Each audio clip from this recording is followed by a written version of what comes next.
What's up, YouTube? Takan Dan here. I just had a quick question if any of you can answer. I noticed the last few weeks, y'all, text message, y'all probably, were seeing my Facebook statuses for the last couple days about my sub making a popping noise and everything, so, and, my mids and highs been doing it too. They started doing it around the same time my sub's been doing it, so my guess is that something behind the heading is messed up, like the ground, or maybe the remote, or power wire. I don't think it's the RCA's because I just replaced those. And yeah. So I'm gonna play a song and maybe you can see what the noise. If you can hear the noise on the camera, it's a really loud popping noise. So you'll see.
Well, it only did it once that time, but it usually will do it a lot, or it'll just do it at random times.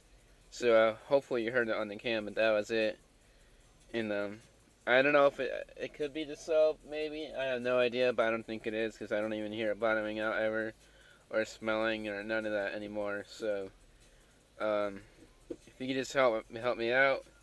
I'm going to a friend's house tomorrow for their birthday party, and they're gonna try to help me out, and they're gonna test out some amps and different head units and see. We'll see how that goes. But if that doesn't work, then I have no idea. I might be getting an American bass XFL soon, but that is a might. I'm still really thinking about it. So yeah, just help me out if you could. All right, later. Maybe I'll play a different song.